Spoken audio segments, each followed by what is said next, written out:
All right, it's rolling. So please.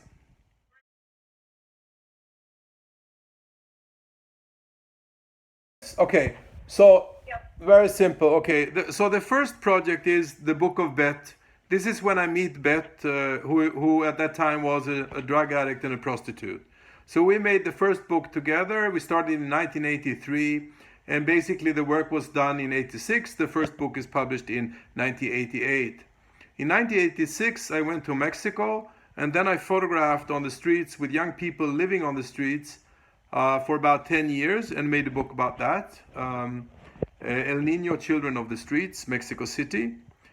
After that, I heard about that the majority, or more than 50% of all the children in Europe, which were HIV positive, they were in Romania, and this was due to Ceausescu, the dictatorship.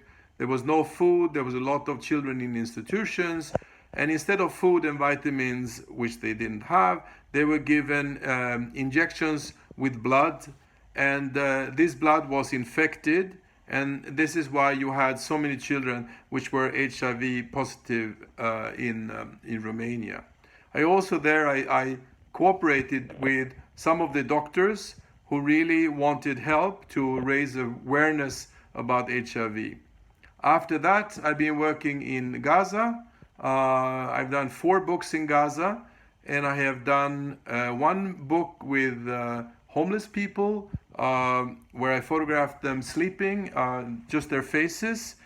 And so in all, I've done 10 books, and 3 together with Bet, 1 with homeless, 1 from Mexico, 1 from Romania, and then I've done 4 books from Gaza. Okay, did you hear it?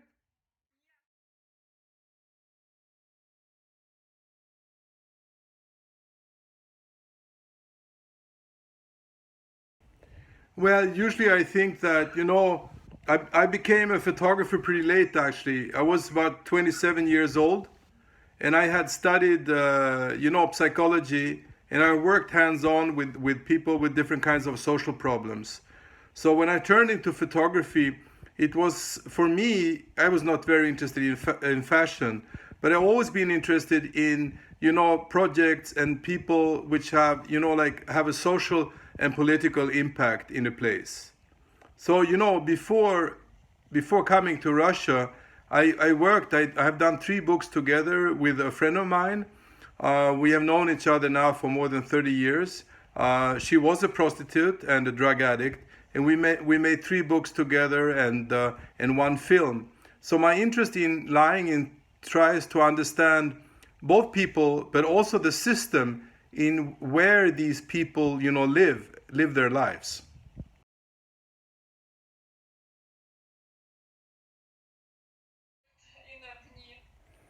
All right, you want the whole story?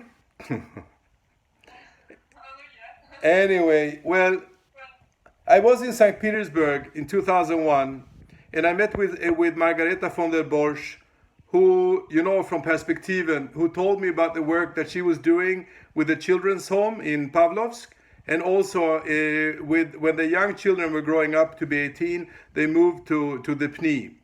And she asked me if I wanted to go and see her, the work that they were doing in the children's home. And on that trip, there was the chief physician, Alexander Petrovich. And we met, and we discussed back and forth about social work. My background is in psychology, and I also worked as a teacher with problem kids. And I had also worked in Romania earlier with children in institutions which were HIV positive. So I was interesting to take a look and to see how it was working in Russia. So he invited me to come and visit the PNI on the following day, which was a Saturday. And this is how I first came to the PNI. Margareta drove me there. There was a message in the guard that I could enter, and then I entered and I spent the whole day there. This is how I started.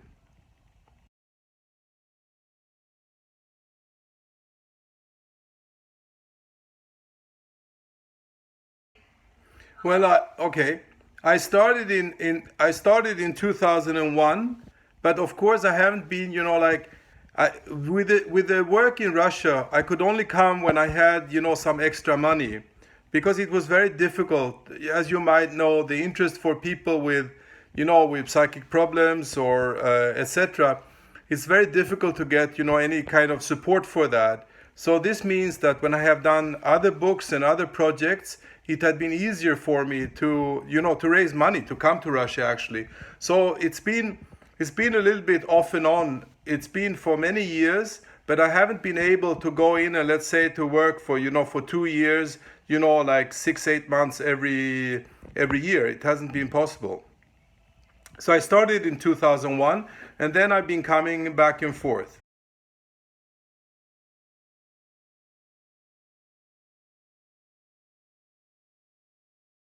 Well, I think there are, I mean, it's like when you ask someone a question, and I can probably give you 10 answers to that. One thing is, as I said to you, that it was difficult for me financially.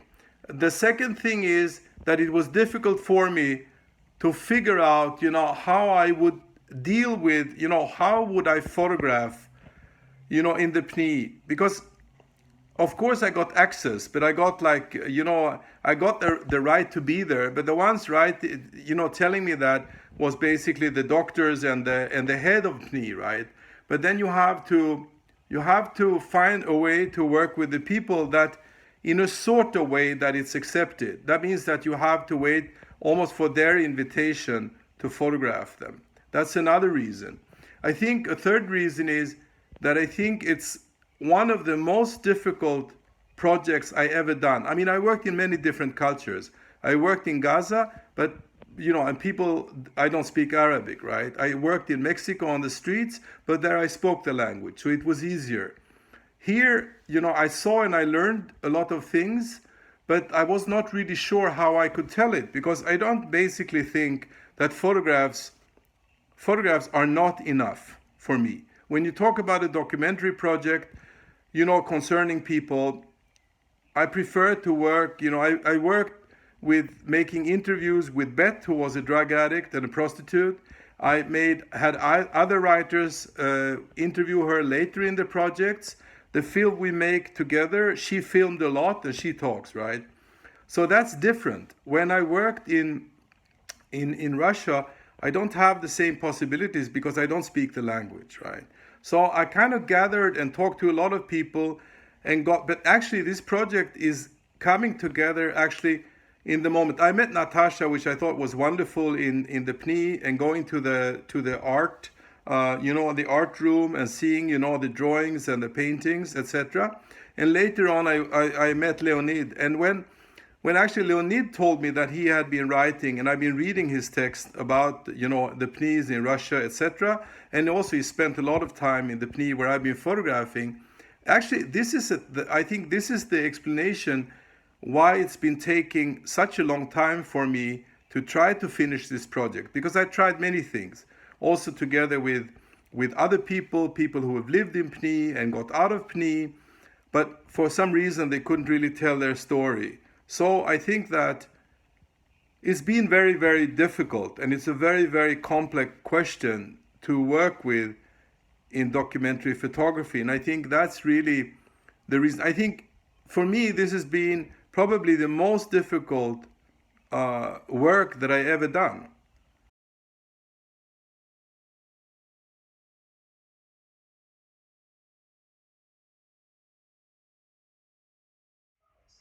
Well, I think, like a lot of my work is in cooperation. Like with Beth, for example, I gave her both like a still camera. I also gave her a video camera to film herself when we made the film, right? So for me, this is not a new idea. So when I come to Russia, I've been working. I like to see, I realize that I don't understand everything, especially when I come to a different culture, that I'm from the outside. So I need people to help me. And I mean, I mentioned Natasha and Leonid before, but before that, like Maxim has helped me out there. I mean, Andrei has helped me. Yuri Kuznetsov has helped me. Vika has helped me a lot with interviewing, talking to people. So I've always been interested in, I mean, there are so many things when we go somewhere that we don't understand. And it's better to think that you don't understand things, because then that means that you will ask questions. You will ask for help. You will ask about people's dreams, what they think of, or whatever it is. So yeah, I think basically this of giving. I have worked with ideas in Gaza, for example. I realized that I wanted to photograph people's, like family lives. I thought this was a story that wasn't told in these images coming from Gaza, right? So when I realized it's very difficult to enter as a man in the families in Gaza and photograph, I asked my friends if I could photograph their family albums, right? So there's always this looking for material. Even if you're a photographer, you don't have to. The important thing is how you tell the story. It can be with documents, it can be with found objects, like family photographs. In the PNI number 1, in the PNI number 1 where I was photographing, actually I have a whole series of family photographs that I found and that I rephotographed. So for me, photography is just, it's just one part of the work. The work is really actually about trying to understand what's going on with people in a society at a certain time.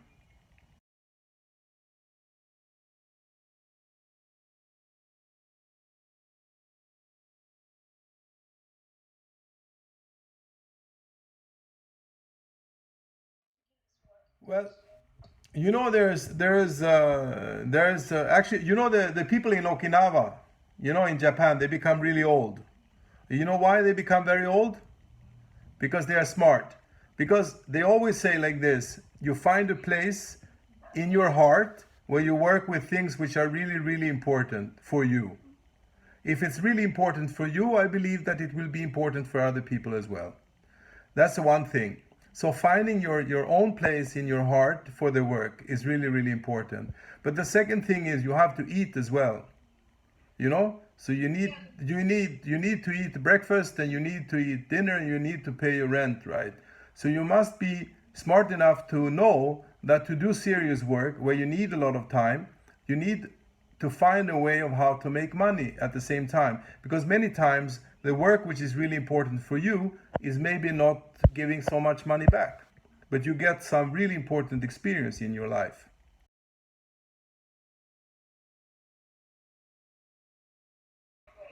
Well, I think that maybe it affects me. It would be difficult to say that it's not affecting me. I think that what really helps is that in these most difficult situations, you also meet the most wonderful people. Because people who work with these difficult things, they are very caring, and they do work which is extremely important. So in almost all the projects that I've done, I met one or two persons that are actually helping me through the project, because it is difficult and it is hard to see people, living, difficult lives.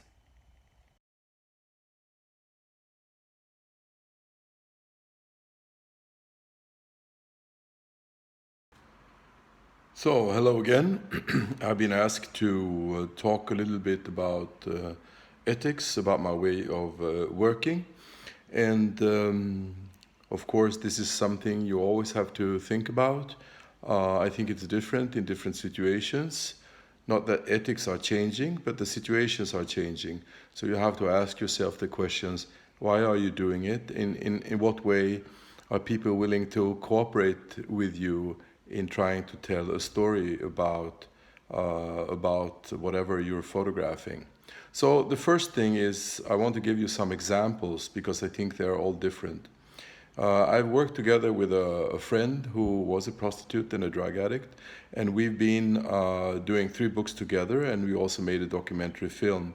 So in that sense, I mean, I'm living in Copenhagen, she was Danish. So actually I asked her in the beginning, so why do you want to do this? And she said, well, I would like to make a book about my life because this is a story which has not been told in Denmark. So when it came to photography, I asked her, so what do we do if I want to photograph something, and how will I know if it's okay with you or not? And she said, well, you can always ask me. If I don't want to be photographed, I'm going to tell you. So this was a pretty good basic line in the work. And so on, we continued, and when we wanted to publish, for example, her case records, I discussed it with her, why I thought it was important to write about her childhood, etc., before she became a prostitute. So in a discussion with her, we decided about what kind of work would be in the work. After that, I worked in Mexico on the streets with young people, and I got the same questions. I also met people who didn't want to be photographed, and what I felt was that, then I said to them that if you don't want to be photographed, I don't photograph you. Because the basic line is that it's really, I mean, why work with people who don't want to work with you? I always work in a way that I try as much as possible to cooperate with the people. So the actual people are helping me to find out. Because if you are to find out what the story is about, because if you are an outsider, I mean, there's no way that you are going to know the story. There's also a good thing with being an outsider, because you ask the questions which maybe seem stupid, but because you come from a different background, you ask questions which are normally maybe not thought about in a culture. So this was in Mexico, and then in Romania, which is work in a sense, similar to the work in Russia. This was, after the fall of Ceausescu, where more than 50% of all the HIV positive children in Romania were, more of the 50% of the children in Europe, which were HIV positive, they were in Romania, which is a small country with about 20 million people living there. And this was because of the dictatorship. They didn't have food, they didn't have vitamins, so they would give them injections with blood, actually to make them feel better and feel stronger.